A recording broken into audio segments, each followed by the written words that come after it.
Assalamualaikum warahmatullahi wabarakatuh. Alhamdulillahi rabbil alamin. Wassalatu wassalamu ala asyrafil anbiya'i wal mursalin wa ala alihi wa sahbihi ajma'in. Subhanaka la ilma lana illa ma 'allamtana innaka antal alimul hakim. La haula wa la quwwata illa billahil aliyyil azim. Rabbi shrah li sadri wa yassir li amri wahlul 'uqdatam min lisani yafqahu qawli. Allahumma iftah 'alaina bi futuhil 'arifin bik. Allahumma ja'alna minal ladzina yastami'una al-qawla fayattabi'una ahsana. Allahumma 'allimna mimma jahilna wanfa'na bima 'allamtana wa zidna 'ilman nafi'a ya rabbal alamin. Qala Syekh Musannif An-Nazim rahimahullah taala wa nafa'na bihi wa bi ulumi fid darain. Kita di muka surat 13 rasanya.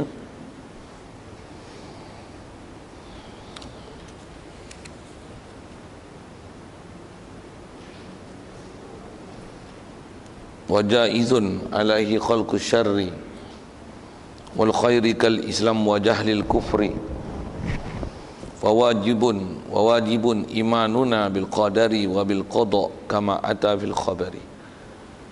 Hadirin sekalian, pertama sekali marilah kita rasakan syukur, terima kasih kepada Allah Taala. Kesyukuran pertama sekali di atas nikmat hidup yang masih Allah Taala beri dan anugerah ke kita.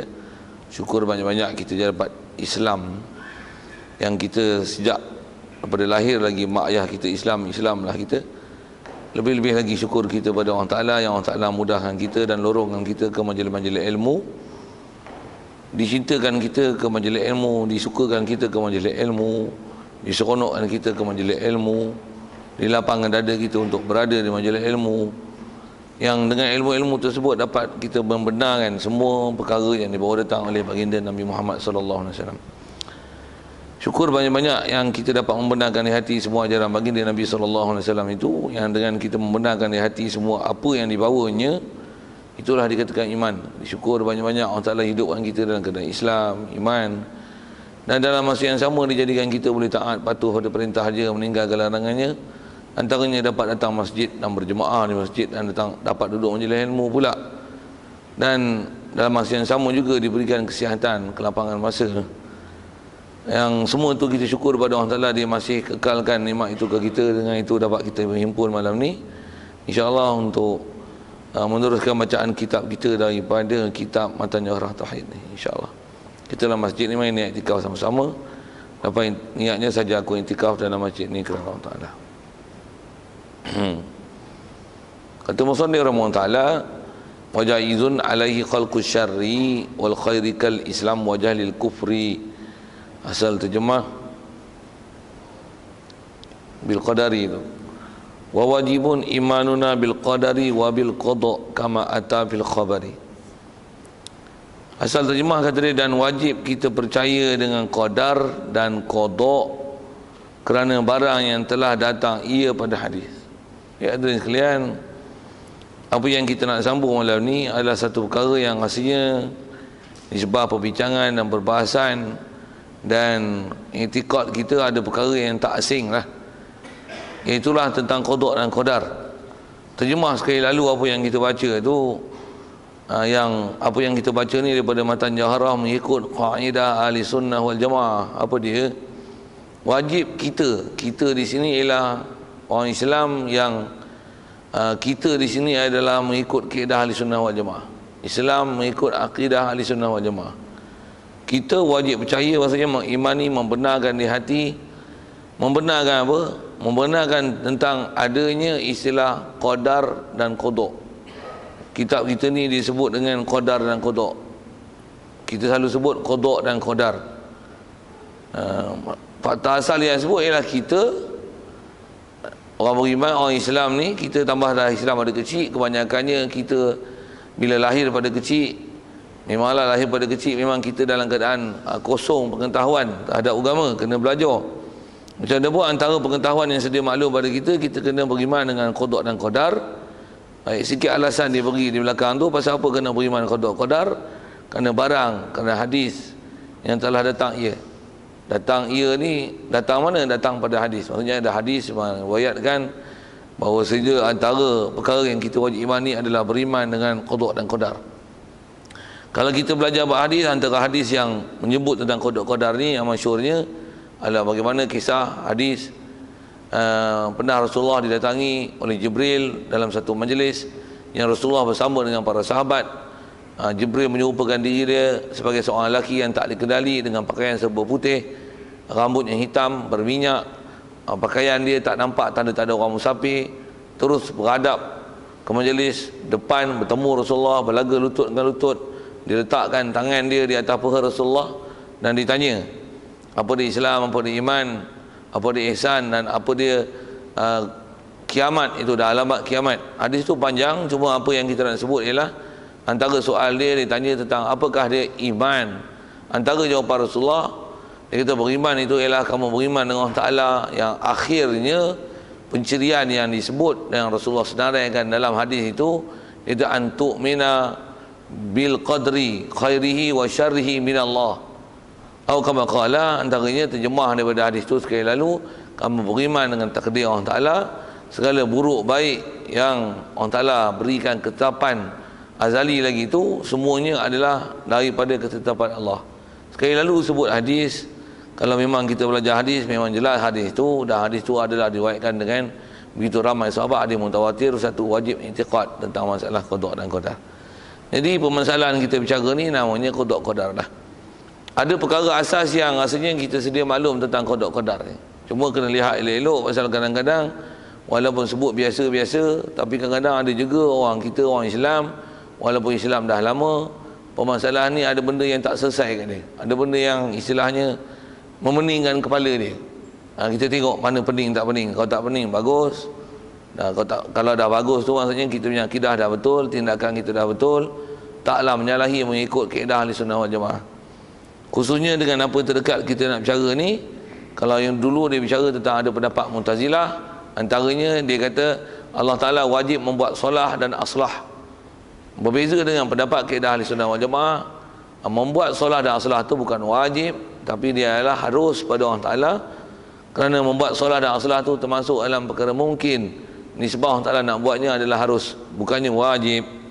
Baik, itu yang lepas. Juga kalau dengan apa yang telah kita belajar dulu, beriman dengan qada-qadar ni adalah menafikan fahaman Mu'tazilah, begitu juga menafikan Qadariyah, Jabariyah. Yang kalau Jabariyah ni dia beriman dengan qada-qadar, tapi sampai pada tahap dia menafikan usaha ikhtiar, tak buat usaha ikhtiar langsung. Jangan duk silap macam tu. Beriman qada-qadar tu betul, tapi jangan menafikan usaha ikhtiar. Memang kita nak bicara bab tu, memang kita nak sebut bab tu, pasal itu adalah asas untuk ambil faham dalam bab ni. Begitu juga jangan jadi macam mana Mu'tazilah ataupun Qadariyah yang dia bab beriman qada-qadar ni hanya beriman dari sudut kata orang Ta'ala jadikan kita, tapi perbuatan apa yang kita buat ni, kata dia, itu adalah perbuatan asing yang Allah Ta'ala dah jadikan kita. Perbuatan kita adalah perbuatan kita yang nisbah Allah. Kalau khusus dengan apa kita bicara tentang Mu'tazilah dulu, kata dia Allah Ta'ala hanya buat perkara yang solah dan aslah. Mana yang perbuatan buruk tu, kata dia adalah perbuatan manusia sendiri, tak ada berkaitan langsung dengan Allah Ta'ala.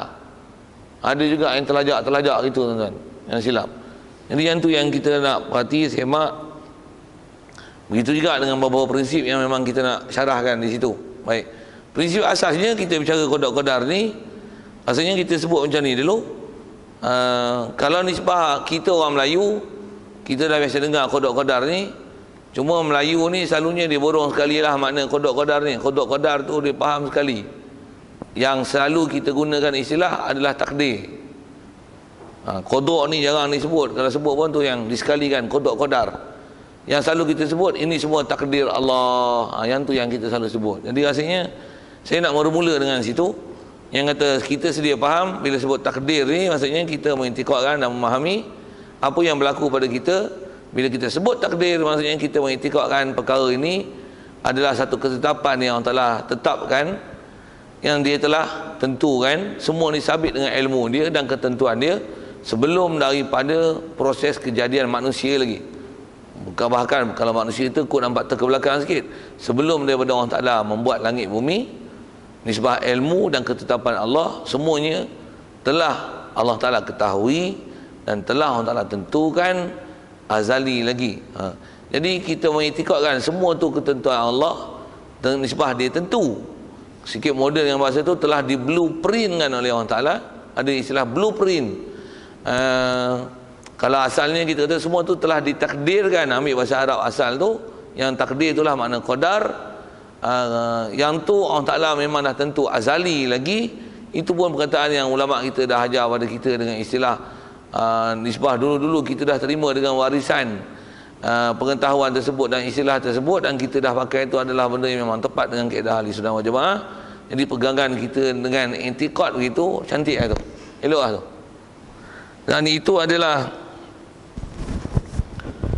kalau dengan kita duk sebut tu, itulah kita sebut takdir. Kalau bahasa dengan qada tu, qadar lah. Maksudnya kita imani apa yang berlaku ni. Katalah kita hari ni duduk dalam masjid, berapa orang yang ada, kita duduk di mana, apa hal yang ada pada kita sebelum nak berlaku ni, sudah semestinya semuanya dalam ketentuan Allah Ta'ala. Baik, mengiktikadkan perkara demikian benar, betul, tepat dengan kaedah ahli sunnah wal jamaah. Dan dengan istilah yang kita Melayu dah pakai tu, hak tu dipanggil takdir. Takdir. Baik, jadi yang nisbah takdir tu Allah Ta'ala tentu azali. Faham daripada istilah takdir itu, tentulah bila Allah Ta'ala laksanakan hari ini ke kita, macam ni, saat ni, seramai ini, dengan apa hal yang ada di kita dan sekeliling kita, mestilah menepati tepat macam mana kehendak dia yang sebelum dia nak jadi yang kita. Tak ada satu pun yang berbeza. Kalau dengan kita gunakan yang azali itu adalah takdir, yang sedang berlaku pada kita ni pelaksanaan daripada apa yang telah di blueprint dengan itu, hal tu adalah dipanggil qada. Itu kita punya penggunaan orang Melayu lah, istilah qadar. Itu saya sebut, selalunya kita selalu sebut takdir. Kita jarang sebut qada tu. Kalau sebut pun sebut sekali, ini sebut qada dan qadar. Jadi yang tu adalah yang kita dah pegang. Kalau dah pegang, dah i'tiqad, kita dah beriman, cantik. Okey, selesai bab tu. Selesai bab tu. Okey. Jadi sedikit yang tak selesai macam mana? Baik. Kalau yang tu dah selesai, kadang-kadang masalah yang timbul kat kita, tuan-tuan, yang kadang-kadang timbul muskil, yang ni yang perbetulkan balik. Kalau ada yang salah, apa dia? Kalau yang tu dah betul dah, maksudnya memang tepat. Cuma orang kita kadang-kadang bila dah faham bab qada ni, dah yakin bahawasanya Allah Ta'ala dah tentu semua, ada orang dia dah, orang kata hilang punca dan hilang akal. Tak mana? Tak nak bertindak dan nak buat, dan nak bertindak dan nak buat kerja apa. Apa action yang kita nak buat di atas akidah Allah Ta'ala dah tentu kita azali lagi. Ada orang dia terbuntu itu. Allah Ta'ala dah tentukan kita segala-galanya. Untuk kita nak buat apa? Tunggu sajalah. Dah takdir, dah nasib. Ada orang situ dia blank ke blur ke. Ada orang terpelengah tu, bahasa kampung kan, bahasa kasar sikit. Ada yang menjadi bodoh kat tu kan. Bodoh tak kerti lah. Ya. Allah Ta'ala dah tentu kita nak buat apa lagi. Tunggu je lah. Apa habuan, dah nasib katanya. Jadi seolah-olah macam kita ni tidak dipertanggungjawabkan dan tak disuruh membuat apa-apa tindakan. Dengan bahasa orang putih sikit, kita tak suruh dibuat take apa-apa action untuk kita buat, untuk kita laksana di atas beriman pada qada dan qadar. Yang tu yang kena betulkan. Betulkan tak mana? Betulkan tak kata kita mengimani bahawasanya qada dan qadar ni memang dah sabit, memang Allah Ta'ala nisbah ilmu dia dan ketentuan dia dah tentukan apa yang nak berlaku kat kita. Keimanan kita pada qada qadar ni adalah dia dalam bab ketuhanan. Ketuhanan dalam bab nisbah Allah Ta'ala menentu tu harus, dan semestinya apa yang dia nak buat mestilah tepat, dan semua tu ada pada ilmu dia dan ketentuan dia. Mestilah.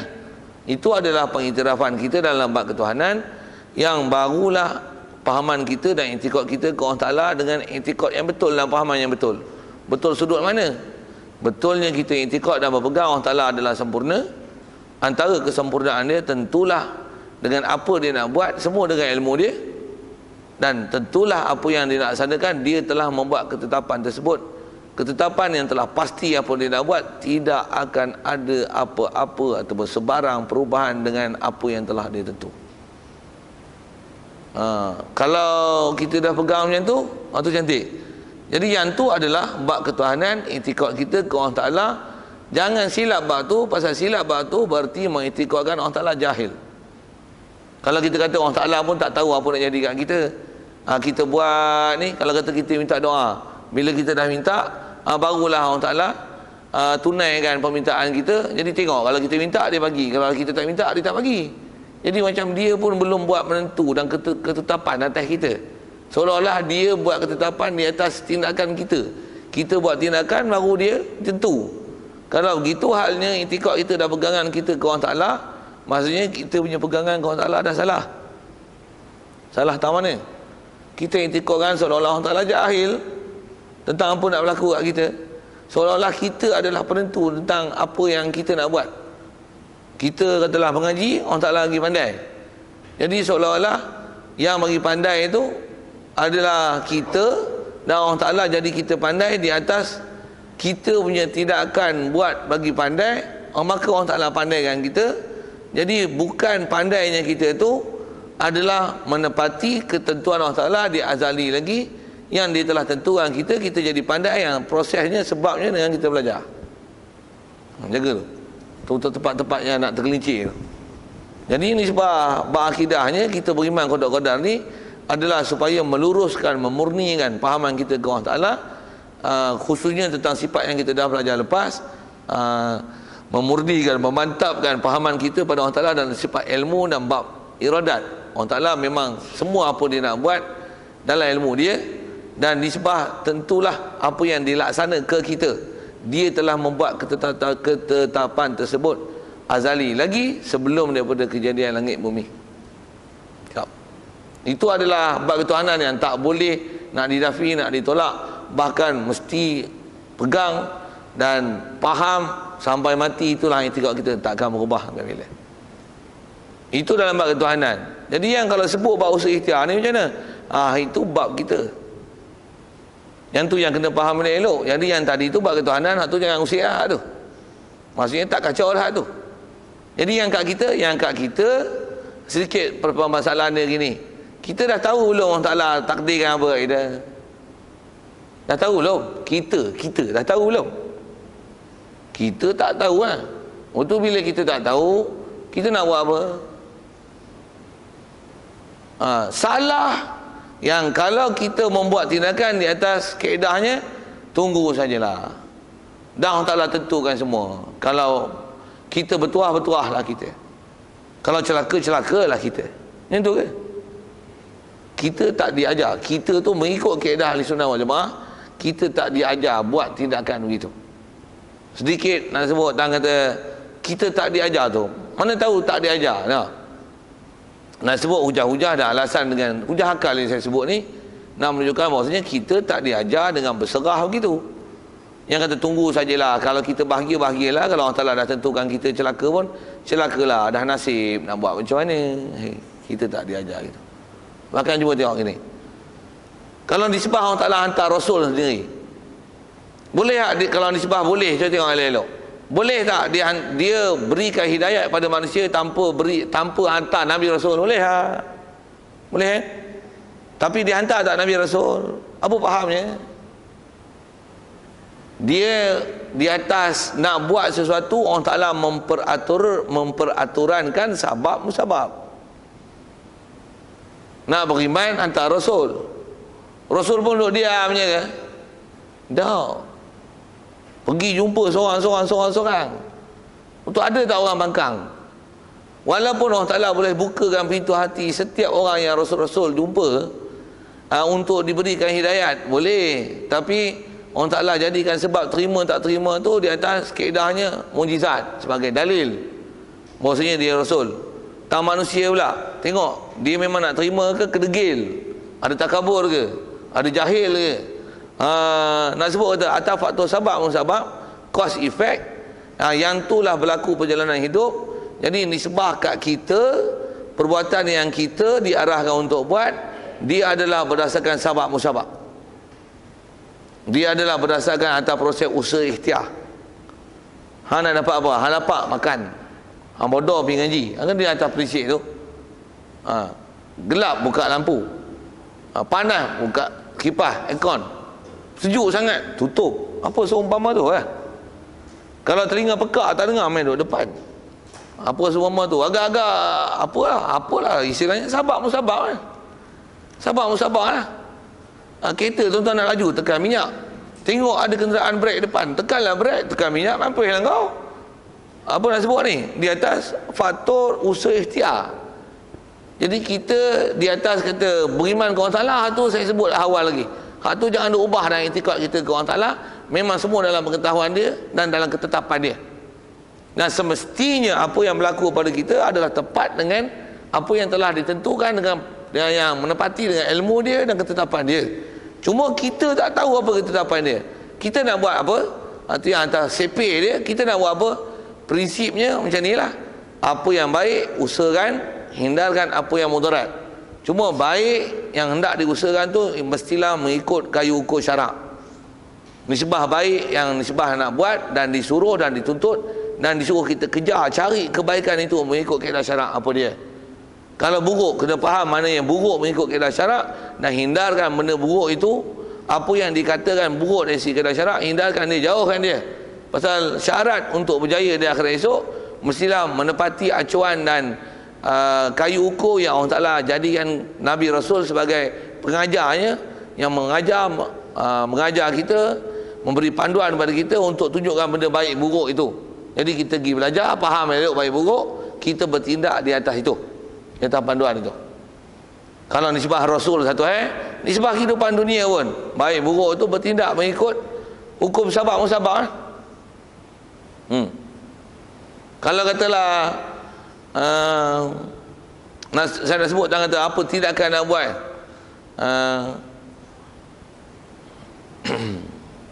kereta tak ada brek, bawa bahaya kan? Bahaya tu saya bawa. Panggil kereta tonggek tu, turun dia tonggek, repair. Apa seumpama tu kan? Nak sebut banyak tapi nak sebut itu kaedah prinsip ke kita yang kita mesti faham.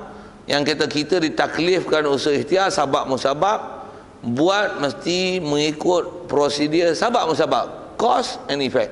Apa efek yang you nak hasilkan, itu cause yang you kena buat.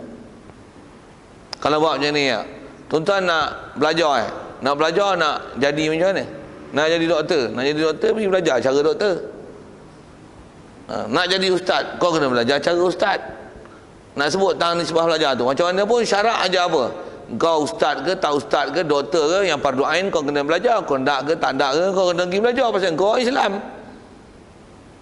Ada bab yang istilahnya nisbah tu ada benda yang kita tak campur tangan langsung.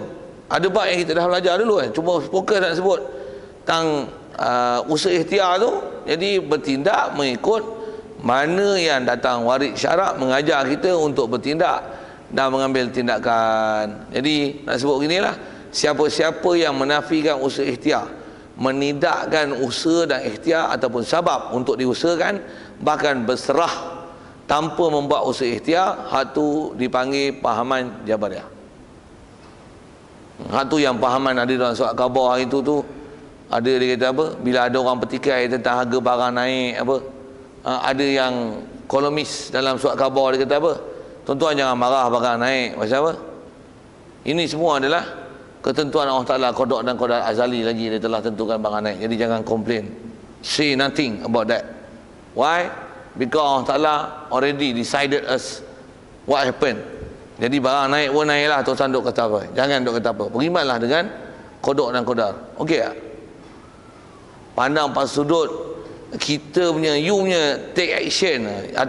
Tambah pula atas kata engkau sebagai pemimpin, pentadbir, pengurus, engkau cuai di atas melakukan apa tindakan yang sepatutnya engkau buat untuk menjaga kawalan itu, ataupun pentadbiran supaya tak berlaku ketirisan macam-macam lah, yang supaya tak naik harga barang itu, katalah itu dengan sebab kenaikan harga barang. Lepas tu bila ada orang blame dia, salahkan dia buat apa? Dia blame kat Allah Ta'ala. Allah Ta'ala telah tentukan qada dan qadar azali lagi berlaku pada kita. Jadi say nothing about that. Tak betul. Itu adalah kaedah Jabariyah. Siapa jawab macam tu? Fathul Bari, surat khabar tu. Satu duduk bising itu tu. Itulah. Tu pun dah lama lah nak basi orang pun tak apa dengar lah. Kalau tak basi lagi pun, bahkan kalau ada timbul pun, kena jawab macam tu, kena faham macam tu. Pasal kita ni benda macam ni adalah dasar akidah tu, dia mesti faham. Kadang-kadang yang jawab tu ustaz, kita tak ustaz. Kalau ustaz pun jawab tak betul, gelong-gelong je. Pasal yang ni fardu ain, setiap orang Islam mesti ngaji betul, tak boleh silap kan? Tak boleh silap. Baik, jadi yang tu adalah pahaman Jabariyah yang hendaklah dinafi. Jadi kita kena buat usul ikhtiar. Cuma sikit di atas sebut usul ikhtiar, walaupun dulu ada pernah bicara gini. Apa dia? Kalau pandang usul ikhtiar tuan-tuan, kita biasanya dalam bab dunia memang kita tak nafikan usul ikhtiar, memang kita buat. Lapar kita makan. Mata tak terang, pergi kedai spek, buat spek. Spek mesti betul power dia, betul tak? Pergi check elok-elok 2-3 kedai kan nak confirm, cari mana kedai elok sekali. Mahal pun tak apa, tapi dia buat elok. Kita berkira gitu lah. Pasal apa? Nak cari sabab, dan nisbah sabab tu kita biar buat sekali menguntungkan, berbaloi dengan perbuatan kita. Bab dunia memang rasanya kebanyakan kita akan bertindak dengan cara begitu. Tapi bila kena bab akhirat, ramai orang bertawakal gila pula. Pasal apa kau tak ngaji elok? Kitab mana? Kalau orang salah bagi pandai juga. Tak ada kitab pun pandai juga. Pandai lagi alasan. Kenapa tak kata mata macam tu? Mata kalau tak pergi kedai, kalau orang Ta'ala nak bagi cerah juga. Tak pergi kedai mata, tak apa spek, tak apa. Kalau cerah juga. Tak pula cakap gitu. Lapar pun tak pula dia kata, kalau orang Ta'ala nak bagi kejang juga. Alah gaduh cari makan, buat apa? Tak pula itu, tapi gedik-gedik cari makan. Tapi dalam bab akhirat boleh tawakal gila. Istilahnya cuai tu. Itu istilah cuai. Akhirat esok kena tanggungjawab tu. Saya nak sebut tahu tentang cuai, pergi cari. Bahkan dari segi situ ada hukum wajib menuntut ilmu apa yang sepatutnya dia belajar.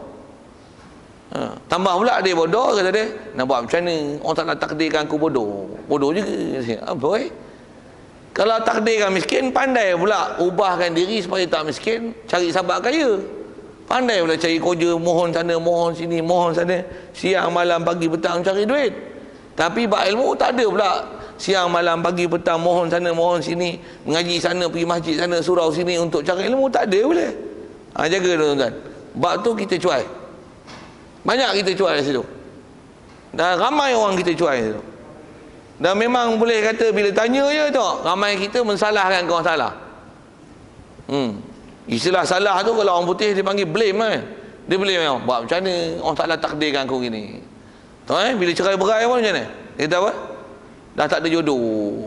Padahal awak perangai yang bodoh. Disalahkan tak ada jodoh. Nisbah kata jodoh tak jodoh tu memanglah masalah jodoh-jodoh, tapi apa pasal yang menyebabkan berlaku cerai berai? Kau ada haka dengan suami, nisbah suami kau tak bagi nafkah, kau cerai dengan anak, kau tak tuntut ilmu, kau bersifat kasar, tak ada keadilan. Tengoklah apa masalah kau. Masalah kau. Jangan blame dengan Allah Ta'ala di atas berlaku cerai berai dengan alasannya dah takdir, dah tak ada jodoh. Jangan duk silap dengan Allah Ta'ala dan salahkan Allah Ta'ala di atas penceraian yang berlaku. Selalunya masyarakat kita, kalau kita semak dari sudut syariatnya, salah yang di kalangan kita apa dia?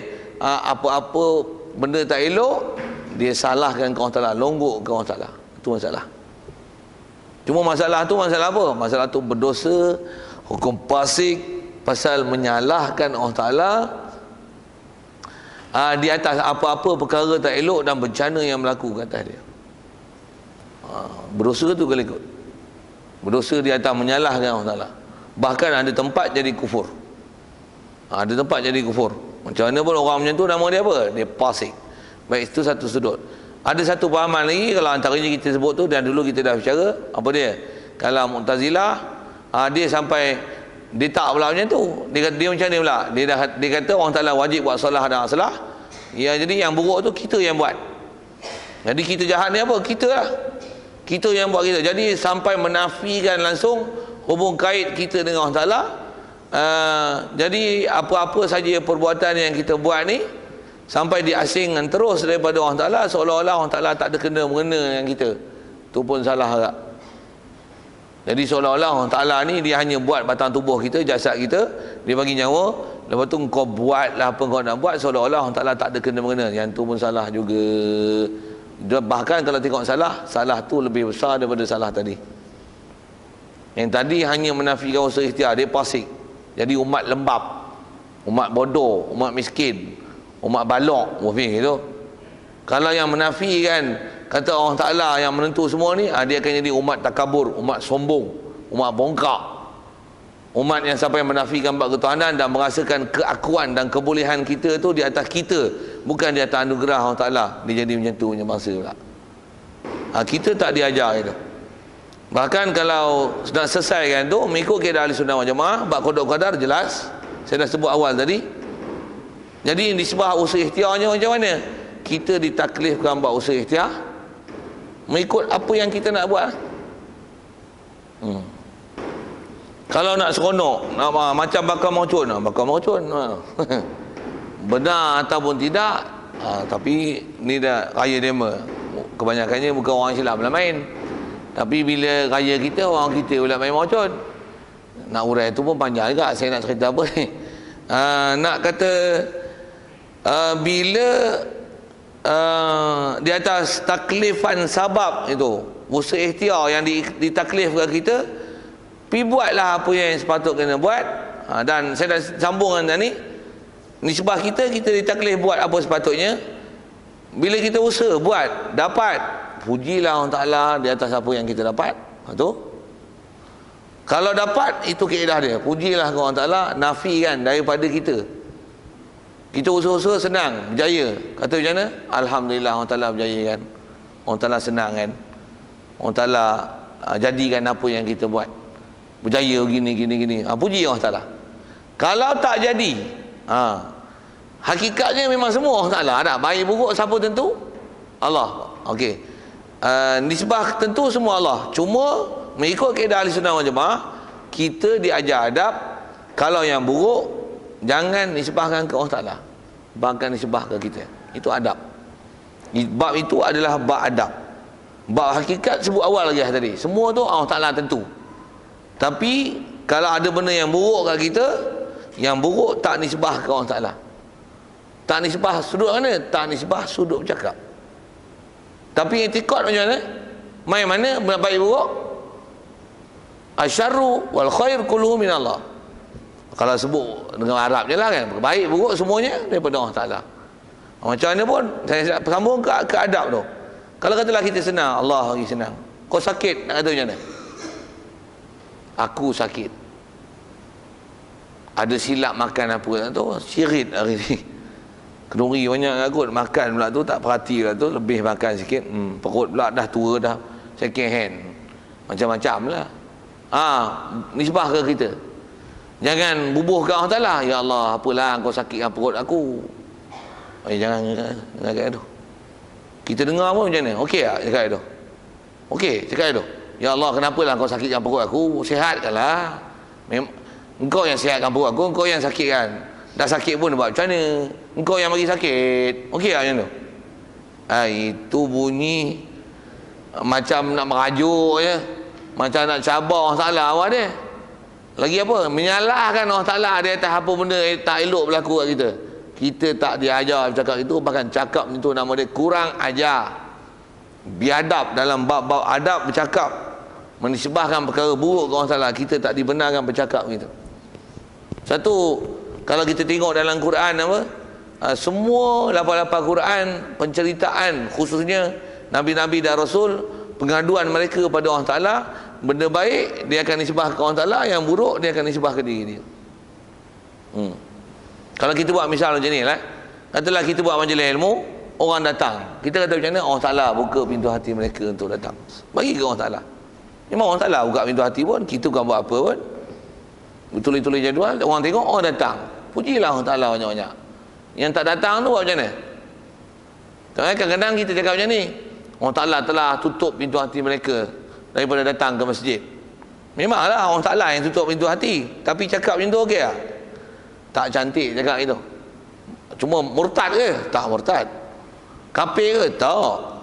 Tu nama apa? Kurang ajar. Bila kurang ajar, buruk adab, masyhur sebut ulama, dia ada sampai tahap dia jadi haram. Jadi tak boleh nak kata Allah Ta'ala tak bagi hidayat kita buat macam ni. No. Kita tak diajar cakap itu. Bakal kata macam ni. Kita pun bukan buat dakwah apa pun, tak pernah pergi jumpa dia pun. Bersemuka pun tidak. Putus stik letak situ. Siapa nak ngambil, tak nak ngambil sudah. Salah kita juga. Kita tak bersungguh buat dakwah. Buat kita. Kita kena semak apa kesilapan kita. Jangan kita lihat kesalahan orang. Itu kaedah kita. Jadi apa nak sebut ialah benda yang buruk kita tak nisbah ke Allah Ta'ala. Walaupun hakikat kita dah belajar awal-awal, semua tu adalah qadar ketentuan Allah Ta'ala. Tapi kita tak diajar menisbahkan yang buruk ke Allah Ta'ala. Apatah lagi, especially we blame Allah Ta'ala. Itu salah. Ya Allah lah ni, tak buka pintu hati orang kita datang. Apatah lagi orang kafir, dah Allah Ta'ala dah kunci pintu hati dia, orang tak datang masjid. Nak datang macam ni? Kalau Allah Ta'ala nak bagi hidayat, hujan dia boleh bagi tanpa orang minta. Yang dia nak bagi hidayat, orang tak pergi dakwah pun dia boleh bagi. Alah saja dia tak nak bagi, okey lah cakap itu. Kita dengar pun, awak cakap itu betul. Okey lah. That roots word, very root. Bunyi Cina sikit, kurang ajar. Biadab, menisbahkan benda buruk pada Allah Ta'ala begitu. Baik, itu adalah adab bercakap. Nisbah qadar jelas. Jadi apa yang saya nak sebut bagi penjelasan itu ialah kalau ada orang yang terpelengong tu, bahasa upi terlengong, selalunya dalam bab usul ikhtiar lah. Bab qadar tu dia jelas lah. Dia kadang-kadang dia nak matching kan, di mana yang nak serahkan ke Allah Ta'ala yang kata qadar, dan nisbah di mana kena usul ikhtiar. Tentu selalunya kerana dia pening. Begitu juga penyelesaian nisbah bercakap, adab yang baik nisbah ke Allah Ta'ala, yang buruk nisbah ke kita. Okey. Dua-dua perkara tu kena betul kan. Dan kita hidup di atas kaedah tu lah.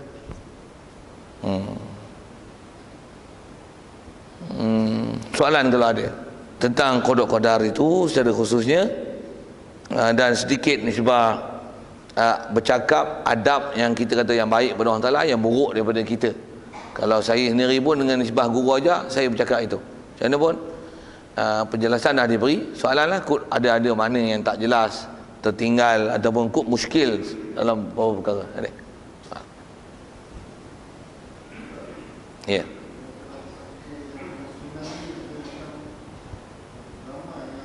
Mati. Betul?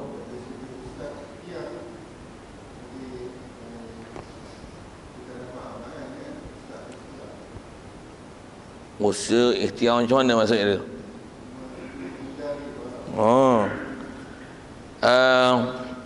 Soalannya ialah tentang tsunami, bencana macam tu kan. Jadi kalau pandang kata usaha ikhtiar, macam mana menghindari bala tu, bagus soalan tu. Jadi kaedah yang ada, yang sedia ada, yang memang itu ajaran syarak, apa dia? Setiap bala bencana, kalau nisbah faktor sabab musabab ni, Allah Ta'ala tak beri bencana melainkan sebab manusia sendiri yang membuat sabab bencana. Kalau tengok dalam Quran, nas apa banyaklah nak sebut nas tu kan, tapi atas sebut prinsip. Kalau sekali lalu baca ayat Quran, Allah Ta'ala sebut zaharal fasadu fil barri wal bahri bima kasabat aidin nas. Nyata di kerosakan di bumi, di darat. Zaharal fasadu fil barri wal bahr, di darat dan di lautan. Pasal apa? Bima kasabat aidin nas, dengan sebab apa yang telah dibuat oleh manusia. Manusia puncanya. Pandang sebut ayat Quran itu nak mendalilkan tentang proses sabab musabab. Jadi kalau atas kata apa ikhtiar yang boleh dibuat, kaedah kita janganlah buat apa-apa larangan Allah Ta'ala yang melanggar larangan Allah Ta'ala. Itu adalah punca kena bala bencana. Macam mana atas faktor, kita kata faktor alami, janganlah langgar, pantang, larang dapat penyakit, dengan sebab tu dapat penyakit. Itu faktor alam. Faktor alam maksudnya sabab musabab. Makan nasi mentah, masalah. Makan nasi lemak basi, masalah tu kan. Pergi cari penyakit buat apa? Jadi macam mana nak jaga kesihatan? Nasi basi jangan makan. Kalau sayang bagi ayam, bagi kambing, sikit dengan bahasa gitu. Jadi macam mana nak elak tsunami? Apa kaedah dia? Jangan buat dosa. Lepas tu apa kaedahnya lagi? Ada orang buat dosa macam mana? Buat pasukan khas, rukun tetangga ke, apa tetangga ke, apa tangga ke, boh pergi lah. Atas unit-unit jabatan tertentu ke, tak ada jabatan apa pun, kita pakat tengok tengah buat maksiat depan mata, nak panggil badan-badan khas, demo muntah badan tu pergi mana, tambah kongsi, pak cahit, pakat cuti belaka, mana ada badan-badan, ada yang bekerja, atau waktu-waktu yang cuti gini, jadi kita lah sendiri amal makruf nahi mungkar ya. Jadi buatlah apa yang boleh. Itu kaedah usaha ikhtiar yang kita boleh buat. Jadi atas tanya apa usaha ikhtiar situ, kalau sikit tsunami tu yang dah lepas kan, yang akan datang ni kan kita duduk akhir zaman saja. Akhir zaman ni dia akan jadi rosak macam-macam, pahaman sesat, akidah salah, fik salah, macam-macam. Orang tak mau main masjid, tak mau tuntut ilmu. Macam mana nak hindari daripada sabab-sabab kiamat itu? Macam mana? Main mengaji lah. Jangan kita yang jadi sabab kiamat tu, mengaji wiridah, maksiat pun buat, semayang wiridah, kita yang penyebab buat kiamat, sabab kiamat tu. Jadi di atas kata apa tindakan kita nak buat atas nak menghindari bala, kita sendiri taat apa yang sepatutnya, nisbah ikhtiar kita, keluarga, jiran, buat sedaya upaya untuk membuat tindakan apa yang ditaklifkan kepada kita untuk melaksanakan. Rasa saya jawab soalan itu. Ada lain? Ya.